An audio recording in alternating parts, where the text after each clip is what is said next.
So my name is Lindsay Gillespie. I have worked in PRONI as an archivist for almost 9 years, and for the last sort of 3.5 years on this particular project called Making the Future. Making the Future is a partnership project. It's funded under the EU's Peace Forward programme. We're wrapping it up this week after 3.5 years of work. It's a partnership programme, so we're led by a place called the Nerve Centre, whose main offices are in Derry, but they have offices in Belfast as well. And they're very much a creative learning centre. And then they came and brought together PRONI here as the official archive for Northern Ireland, National Museums Northern Ireland, and the Linen Hall Library, as sort of the places that are holding the building blocks of our past in our collections, so that we could come together, work with the Nerve Centre and then communities across Northern Ireland and its border counties to bring our collections to life in new and creative ways. So that's been very much what we've been trying to do over the last 3.5 years. The project itself has got 9 different strands of work. You can see them all here on the screen. And here in PRONI, we were looking particularly at women in the archives and then 100 shared stories. So those are the 2 themes that we have worked on. We worked on women in the archives first, which is very much about that creative engagement with the collections that are already here in PRONI and trying to dig out those female voices that hadn't been heard before and bring them forward. And then we moved on to 100 shared stories, and it was very much about bringing new voices into our archives and showing people how they could contribute to what is actually in our archives and make them as diverse and representative as possible. We have done, that says 29 on the screen. We've actually completed 30 engagement programs in the last 3 years with more than 600 participants. Our youngest participant was age 7 and our oldest participant was age 93. So we've had a really diverse range of ages, abilities, backgrounds visit us over the last 3.5 years. So we're here today to talk about artistic responses to the archives, and we have done this in lots of different ways with lots of different groups, and I'm just going to show you a few examples. Textile Stories was a program that we ran during lockdown, completely online. So all of it was done via Zoom at home. So myself and my colleague Laura were at home and all of our participants were at home.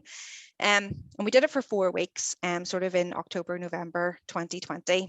And we set it out to sort of, we wanted to engage with textile history within PRONI's collections, photographic history within PRONI's collections, but we wanted to give everybody something to do while we were all sitting at home. Like, what could we give people to do? So we posted out postcards that had photographs from PRONI's collections on them, and also embroidery kits, and you can see them on the picture on the screen there.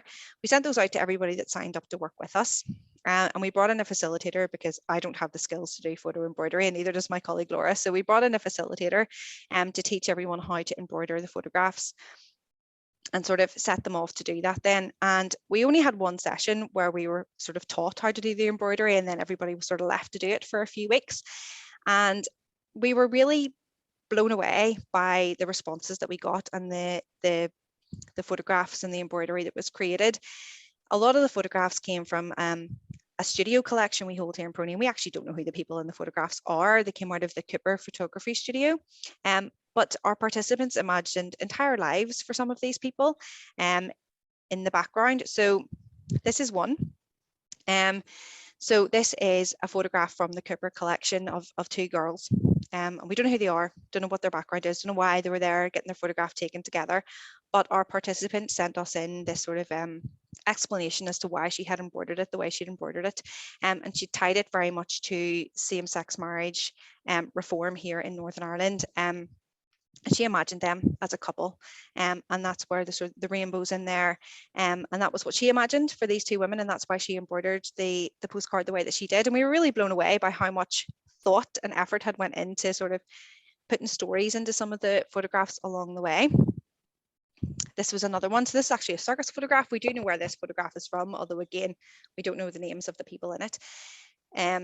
So we had the dates on the back, but it's obviously full of female performers, and a lot of our circus photographs sort of do show them as confident and strong and equal to the men in the circus.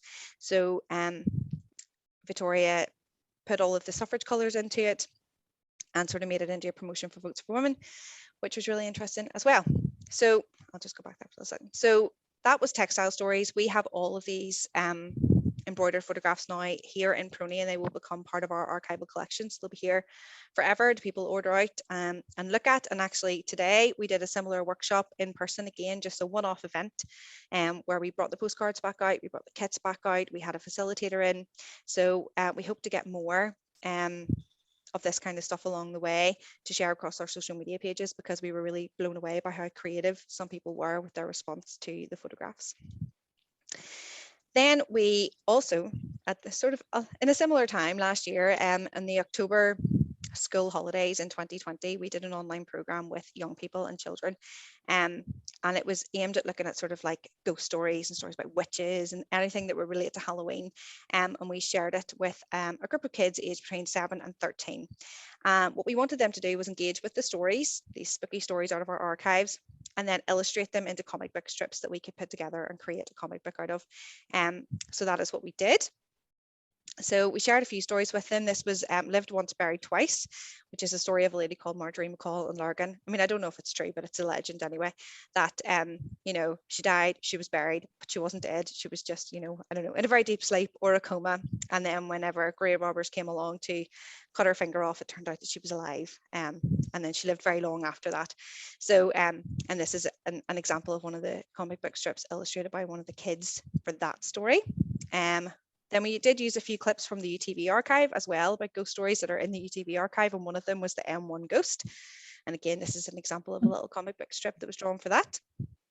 We had a story of a bewitched cow, the Beechmount ghost, which I believe was another UTV archive footage as well.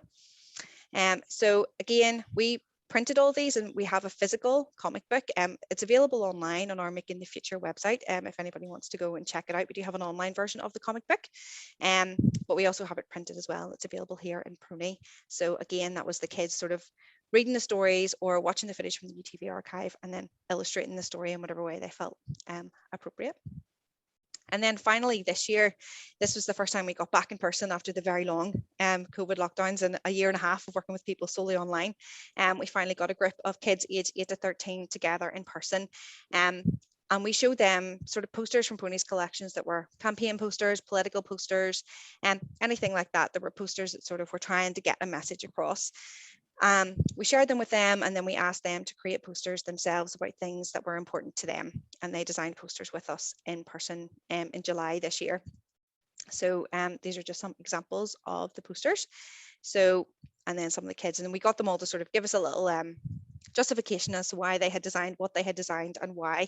And there were some really strong things coming through, mainly sort of climate change and equality, particularly looking at LGBT rights. So this is one from Farah. So Farah drew multiple different posters, and she sort of explained there why she did what she did. She doesn't like people to be bullied for being gay or being different. She drew a poster about the earth because people are littering and not respecting the planet. And then she made a be yourself picture because people often change themselves to impress others, and she was trying to encourage people not to do that. This is another one. Some of them are really, really detailed, and it's amazing what the kids again were able to achieve in the short space of time they were with us. But you can see there's lots of things going on here about recycling, Black Lives Matter, make the world green, and there's lots going on in this poster. And this again is from Anaya, and she's saying that she wants Belfast to be a completely sustainable city. So that was the main theme of her poster. And then again, we have this final one. So the theme of this one was love yourself. And she said, through this poster, I want to say, love yourself, accept who you are. Loving yourself is the start of true love. So there was a lot of positivity coming through in the posters, but also some really sort of like close to home issues for some of the young people as well.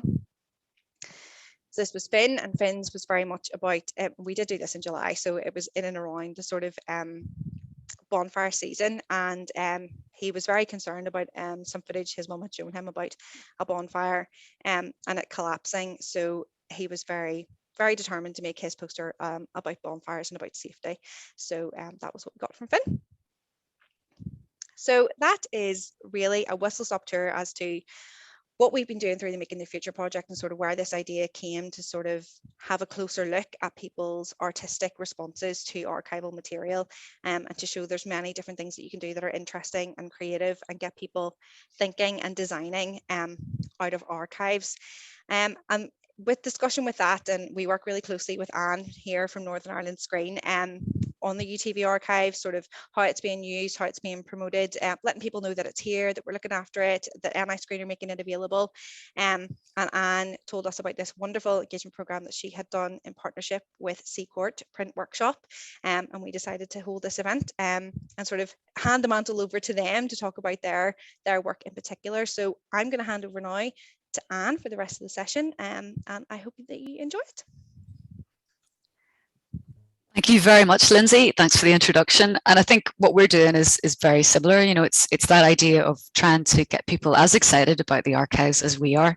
That's the bottom line. So this particular partnership project is with Seacourt Print Workshop in Bangor, and I'm delighted to introduce Emma Drury, Director of Seacourt in Bangor, and two of the artists who are involved in the project, Merv Jones and Steph Harrison, who will be speaking later about their own work. We're also going to talk about the work that the other artists did within the project as well. A wee bit of background to why the project took place. About 2 years ago, when I started working for the archive, the Digital Film Archive, my colleague showed me these amazing interviews with veterans from World War I. They were recorded in and around the time of the 50th anniversary of the Somme. What was really unexpected about them was the richness, the depth, how vivid the descriptions were, the level of recall that the people had about their experiences, and how diverse the voices were as well. It was just a very exciting treasure trove of material, and I was determined to find a way to share it because it just seemed so significant. So I was looking at lots of different ways of doing it, and we've actually got a project where we're working with some dancers as well in response to the same material. But we decided we were going to work with print because we thought that would be a lovely way to kind of bring the sort of intangible stories into a tangible form that people could then relate to. And we've discovered over the years that creative response is a really great way of reinvigorating archive. So we had a track record with Seacourt, so I'll let Emma tell you a little bit about the My Story project and how we kind of started to work together on digital film archive and print work. Where you go, Emma. Hello, everyone. So Seacourt partnered with the Digital Film Archive over about 2 years now. We were looking at a way to help people unlock their own stories or their stories of place. And we got in touch with the Digital Film Archive because we thought there was something in that as a starting point. So we were working with people with dementia and those with chronic illness, and some people that were new to art making. And we saw how powerfully that the films triggered memories and recollections and stories, and also songs. We found we were sung to quite a number of times too. And what we were trying to do was to unlock those memories and allow then printmakers to come in and work with people to help them depict them visually through printmaking. And after we did this with a couple of different groups, we just saw how powerful it was, and it was also really, really good fun. Everybody felt very energized and connected to each other and to their own stories as well. So we recognized that it was something that would work really well with creatives who are printmakers. So I suppose this project came out of working together on that. The Digital Film Archive asked us to seek expressions of interest from some of our printmakers, see who would like to work on the project.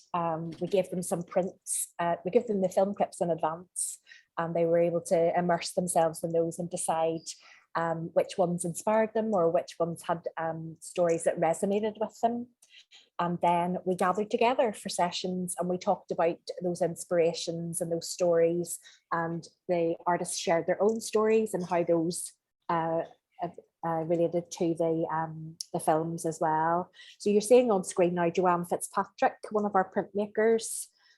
This was part of the sharing process. So once the artists started to make marks or to make images, they shared them back to their colleagues, and we all kind of reflected back their areas of interest. And I think the thing we found actually that the resulting prints were as varied and diverse as the source materials were as well. So these lovely fleeting moments or feelings caught in response to the stories from the Great War. And we all found it a very powerful process. And I think one of the things I really noticed whenever people were working together was how intently, you can see just how intently everyone is listening to the stories. And there was an awful lot of kind of wows, and it's the feedback that people were getting, the instant feedback. And Emma, you were mentioning that, you know, in Seacourt, sometimes you would talk about, as printmakers, you would talk about sharing techniques, but sometimes there's the meaning and the inspiration isn't maybe as readily shared. Is that correct? Yes, I think that's something. So we do a lot of work around sharing printmaking techniques with artists between each other, people looking at new skills. And we have a real history of breaking down the skills and techniques involved in each printmaking genre. But maybe just not quite as often as people are making work do they talk about what the work is about. And we were really interested to start even unpicking how artists start to think about making work, what the inspiration is, and how that then carries forward through a process of mark making, of creating imagery, and then to a final print. And that's where, so there's technique at the front end, but there's a lot of technique at that other end too. Yeah. So it was lovely to talk with the artists about how that process connected with both their thinking about the source material, but also their thinking about technique once they were coming to make final works. And I think we're going to sort of talk through the work of each artist, and we have two artists who are going to speak about the work. But in Joanne's drawings, what she was mentioning a lot was the idea of listening drawings. So she was taking in the stories from all the links that we'd shared, or we could give people previews of this footage before it went live to the public, and they were able to listen and kind of absorb. So her process was really sketching as she was listening, and these are what turned into the pieces of work that you're seeing. So do you want to tell us a wee bit more about Joanne's work then, Emma?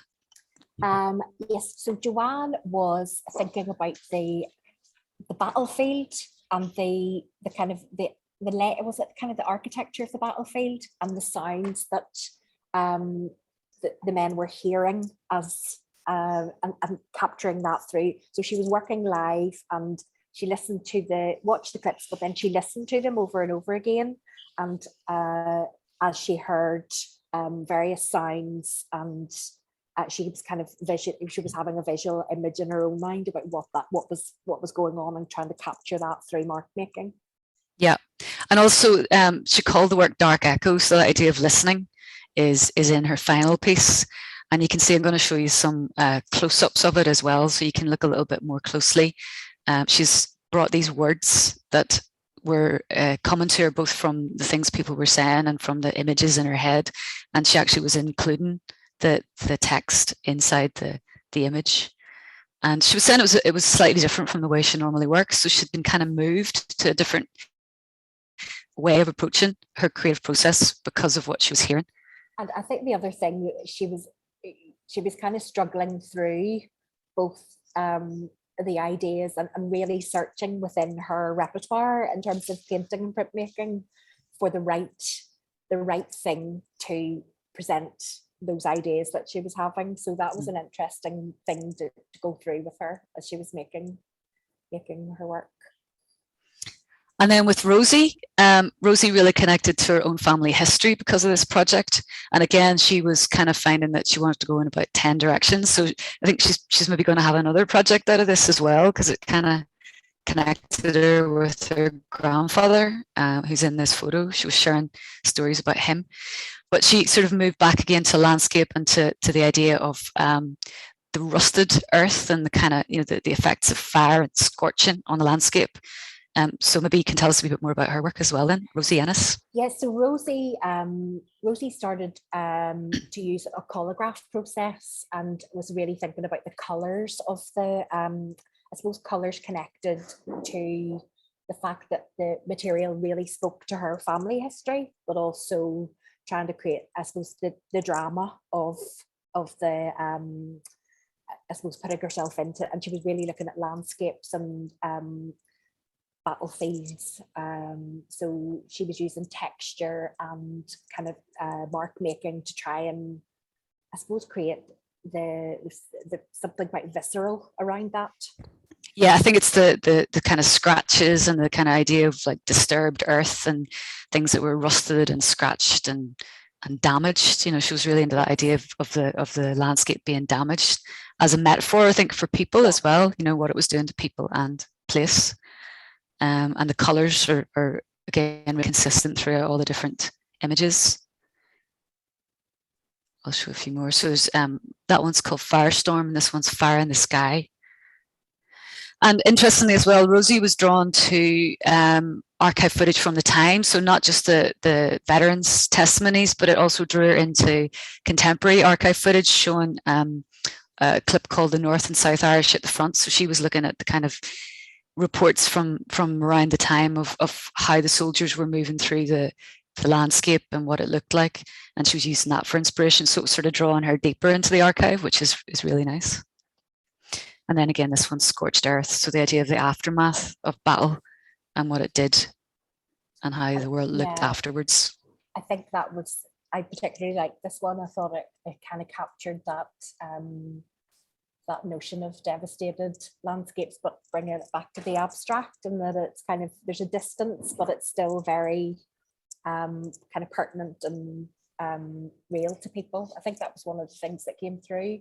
But even the fact that the clips were from the past and that the events were of the past, that actually the emotion and the effects on people who had family who were in the Great War, or people putting themselves in the shoes of the folks that were in the clips, that it hadn't dissipated for them. It was still very viscerally real and very carried in their bodies, and as real in that moment as it had been when they maybe got news from the front. And that was something that we came back to as a group time and time again.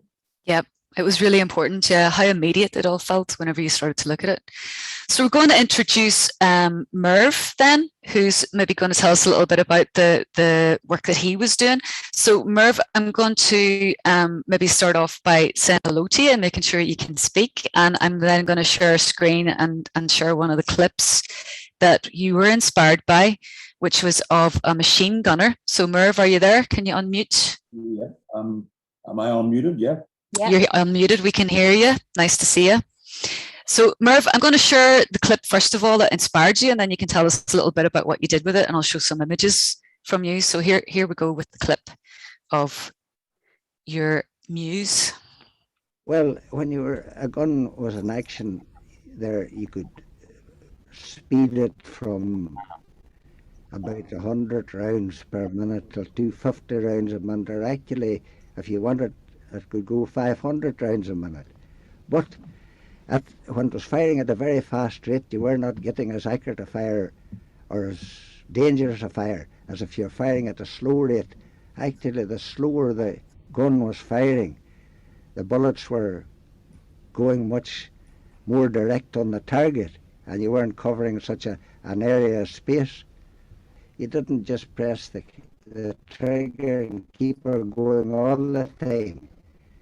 If she was fired in bursts of 10, 20 and 30, 30 would be a big burst of a round, but of course that wouldn't take very many minutes pressure.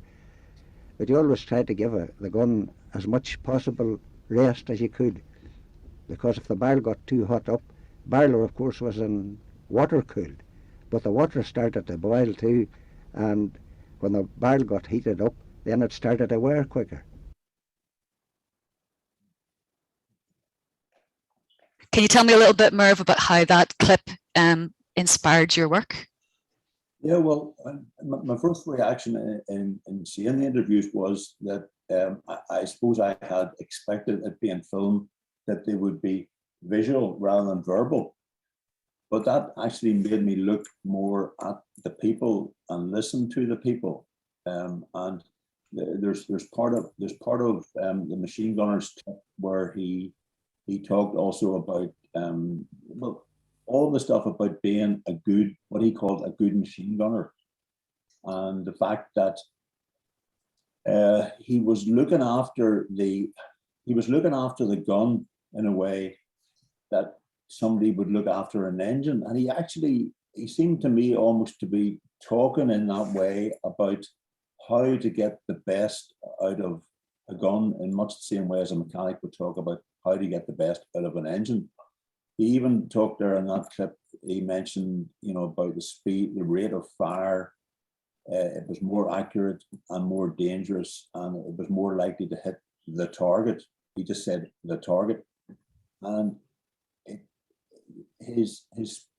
the whole atmosphere of his speech about the number of men needed to transport the gun and the teamwork, etc., made me think of a group of people and how they would, how people in a sense were changed into, were made more anonymous as soldiers, and how they worked together to bring this gun. And here I have to say, my outlook on war, which I suppose I could sum up in the famous words of the Archbishop of Canterbury at the time of Mrs. Thatcher's prime ministership, and she was annoyed at it, where he said, we come together in the context that all war is human failure, that war is the failure of relationship, and that then people turn to violence. And so that was the context that I was coming to it, whereas he was coming to it as a person who had been trained to get the best out of this machine that delivered bullets. It was almost as if people were being dehumanized. I think that was one of the things you felt. Yes, that's the way they were anonymous, and they were units in a machine. Really, that's the way I saw it, and that's why I did them more as very similar, almost like toy soldiers. Toy soldiers is not the right word, but similar units, and then gradually from them starting out as a group, then they were a smaller group, actually setting up the gun and feeding it with the ammunition from the cart right through to the gun, and the people who fed the bullets in, the guy who actually fired it, and so on. And I used the title Partial Force because the three aspects of it just reminded me of, the emails you get where your parcel has been dispatched, your parcel's out for delivery, the deployment, and then your parcel's been delivered. And it was partly the way he spoke. So he wasn't this passionate, but he explained it in a way that was not in my mind, to do with death. And so I suppose that's why I used the hand-shaped gun, in a sense, to show just the end result of what that means. The hand also is very like the recruiting hand from Lord Kitchener's posters as well. It has that kind of same, I want you. Yes, it's slightly more mechanized, isn't it? It's turned from you to whoever is the enemy. From us to them. Yes, and I think also that was one of the reasons, and I felt strange in doing that one there, because we were always very used to seeing images of the soldiers on our side being mowed down. But as the German officer said in the series of clips, both sides went back and forward and ended up in the same place after 5 months, and both sides did the same and suffered the same, sadly. So that was largely my and I tried to just to use a technique that I thought would suit that idea of both the anonymous units and tell the three-part story of the dispatched, deployed, and delivered. And how everything in their training was towards that. Yeah. They're a very powerful triptych. They really are beautiful together. So thank you very much for sharing that. And Merv and Steph's going to be speaking later. Both of you will be around for Q&A at the end. So if anyone has burning questions about the work, if they're not too hard, we might let you ask them. We'll see. But thank you, Merv. I'm going to move on then to, sorry, that's another one of yours there. So I'll just let people have a little look at that before we pass on through. So we're going to move on then to Elizabeth's work, Elizabeth Donaldson. So Emma, do you want to talk a little bit about Elizabeth's process and how she got to what she was doing? Yeah. So Elizabeth, again, talked about having a visceral response. And one of the things that really jumped out at her was the yellow sky. And that really stuck with her. And the notion that there was a beautiful yellow sky, but that underneath the sky that men were going to their death, that was one of the things that stuck. But she also started to think about the signs and the other, the kind of communications around war. So she was thinking about Morse code and DNA and newsprint. So she started to incorporate this. So her working process, which you can see on the screen now, was capturing those, I suppose, putting visual imagery to the signs and sharpness of Morse code. And then as she worked through, she was thinking about a vertical landscape that incorporated those elements, but captured this this idea of the beneath the yellow sky. So her work started off being quite abstract, and then as she moved through, it's still abstract, but took on a kind of a landscape.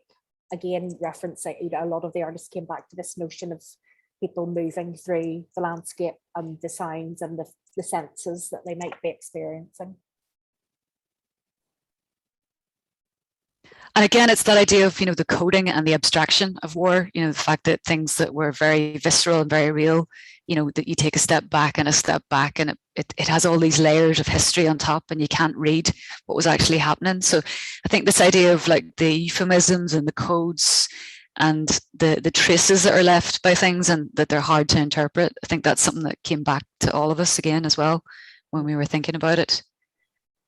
So these are some details of the work. And then we're moving on to Pen's work. So I don't know if Pen is there today. Yes, she is. Hi, Pen. Hi, Pen. So Pen's work, she was actually responding to one of the only female voices in the mix. And the idea was that the voice was unique because there was only one woman was allowed to speak in all these sea of male voices. And Pen took that woman's story, the unknown woman's story about her husband not coming back, and she used that as her inspiration. These are some of her early drawings where she was talking about, thinking about how the family would have been impacted. I think one of the things that really struck you, Pen, as well, was that the idea of not knowing what had happened to her husband, that it might not even necessarily have been death in battle, but it could have been something like disease or something that was so mundane and so kind of pointless and senseless, and it still had this huge impact on the woman and on her family, not just for that generation, but for generations beyond. So the idea that the woman's voice and the impact at home was lost was something that was really important for Pen to explore. So the idea of him leaving and what he was like when he was leaving, and then that was one of her kind of early drawings when we were sharing it. And then this is her piece, The Unknown Woman. So the idea of the man as a distant shadow, as a kind of figure in the corner of the imagination, and again the central female and the impact on the family is really beautiful. And again, these colours, the sort of somber colours, the very rich colours, and the sort of textured landscape keeps coming through.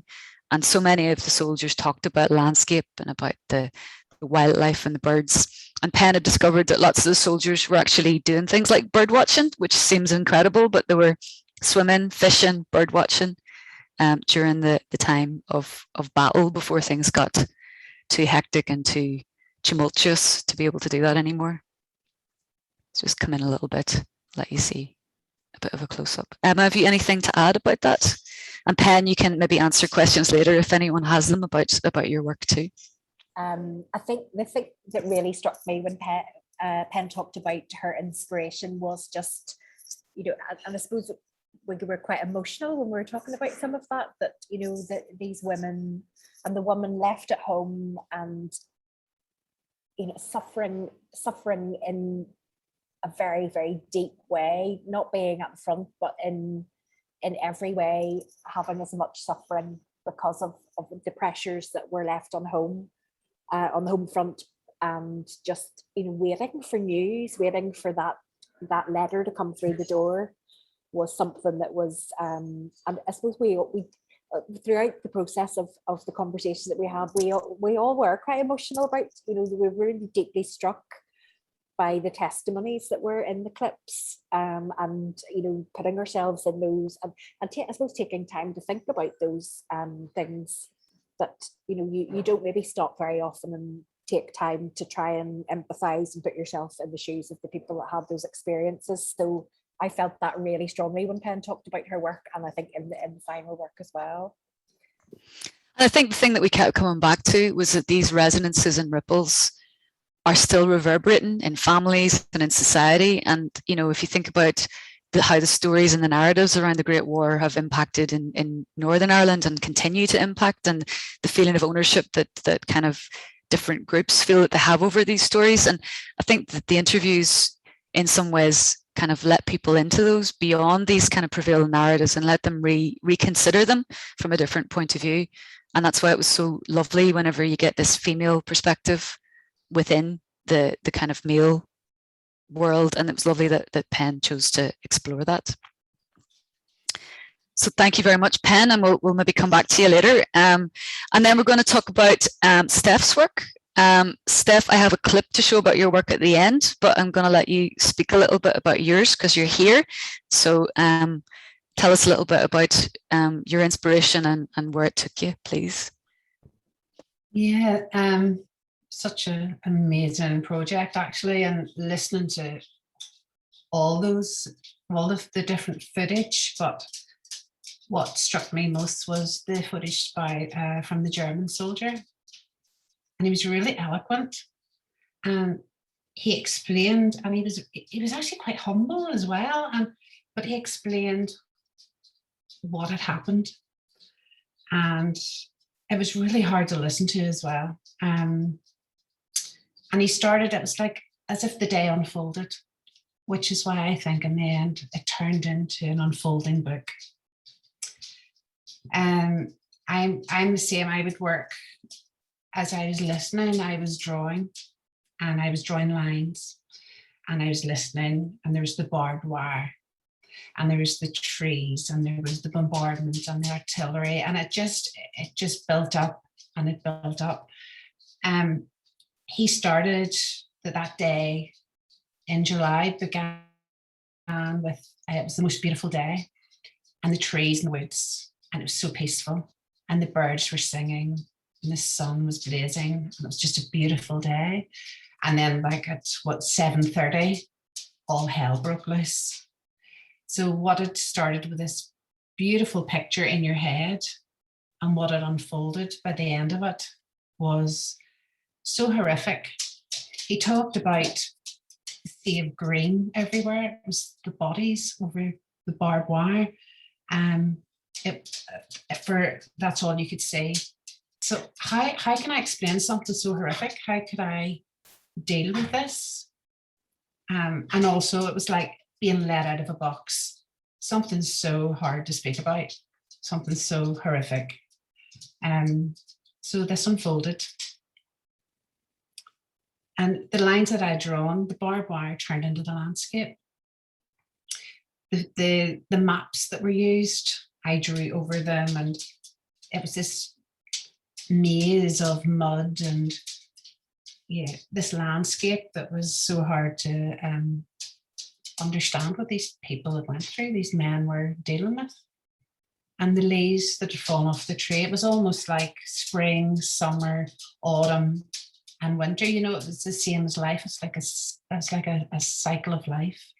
So the leaves turned and they fell on the ground and they turned to brown against the mud. And the landscape was obliterated by the end of it. So what turned out to be the most beautiful day, in the end turned out to be the most horrific day you couldn't even imagine. So as I say, it turned into a book, it unfolded, the story just got worse and worse. I also thought about the people that were back at home and how they were living a different war. And they had as much hell as well. I mean, we have our technology where we know what's happening the other side of the world within a click. But then they only had letters. They didn't know what was happening. And it was so heartbreaking for these people to receive a letter from home about their loved ones. And I started researching. I just got more deeply into it, you know, with the war memorials and the grave commissions and what had happened. And I just discovered all these different things about the headstones and how they only had 66 characters to put on these headstones. They'd never see their family again, their loved ones again. They were never repatriated, and they're still finding people. And it's just so heartbreaking. And it's just, so it's sacred as well. You know, this thing that happens, like a Pandora's box almost. It's like so it needs to be put away, but it needs to be remembered as well. And it needs to be, so it's a memory box, and it's yeah, I found it really tough, you know, but it affected me, but it also, yeah, just made me understand a lot more as well. So I think it was just trying to scale that down into, you know, using just the metaphor of the tree and the leaf. Can you tell us about the title, Steph? Express it any other way, that it was just too horrific to express, you know. Can you tell us a wee bit about your title? Well, the title is basically that day, the 1st of July. So 19,000. Have you got it there, Anne? Sorry.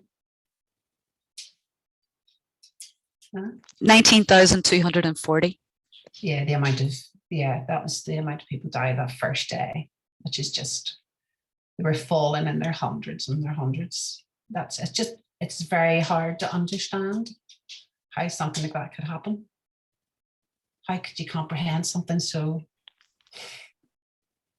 unspeakable? It is, and thank you for sharing it, because it's really obvious that, you know, everyone has been quite emotionally engaged by the project, and it has opened up things that are beyond the original archive for people who were part of the project. I think as well the idea that the battle didn't stop on the 1st of July was really important, and it's something, you know, that the testimony isn't just about the Battle of the Somme. So Steph, thank you very much for sharing that, but I'm going to also share one of the clips that inspired you. So just give us a little second to get it queued up. It's from German officers. So again, I thought it was really impressive that at this point in history, after 2 huge world wars, you know, by 1966, whenever these interviews were made, that it was possible to have a German voice within the story. And it's such an amazing voice as well. So I'm going to share this with you because this week, November, you know, the battle everyone thinks of as July, but in this particular German captain's testimony, the battle, some people say 18th of November, he actually said 28th of November, where I think we're on the 24th, 25th now. So, yeah, you know, from July right through to November, this was still rolling, and this is the impact that it had. So he's going to tell you about it. After 4 months, hardly any territory was gained by the English, and the battle started early in the morning and hardly ever ended. Our battery moved to another place, passing Boucherveen to Thiepval. We saw all this destruction we passed through Peron, once a beautiful little town where hardly anything was left either. The bombardment went on, and it ended only at the second half of November. Officially on the 28th of November, the Battle of the Somme ended with no loss, or with no gain for anybody, as you know as well as I do. We then moved into a position which was on a little mountain or a hill. We overlooked the whole battlefield of the Somme. We saw many pictures, you saw many pictures taken, but to describe it, it's just, as I said before, impossible. The once beautiful woods, there were a few sticks left. That's all what was left of the Somme.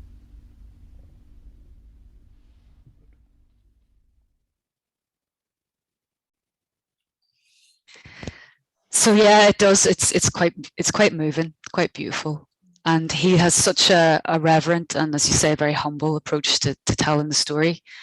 So that basically, for everyone who's here, that's our presentation about the work that we were doing. I have a little bit more exciting news, which is that some of these beautiful images, which you've seen today, have since been exhibited last week at a commemoration event in a basilica in Albert in France. So inside this beautiful building for one of the commemoration events around World War I. We were delighted to be able to showcase the work there, and it was seen, I think, by lots of VIPs as far as we know. So we're delighted, and we're going to then also tell you about the online exhibition, which is just finished and ready to go today, and you're going to get a sneak link to it straight away. I'm going to share that now in the chat box for anyone who's interested. You can go and have a little look.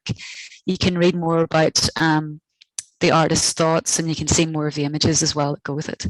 So that's us for now. I'm going to go and find that link and put it in the chat box, and then I'll hand over to Lindsay, and if anyone has any questions, work away.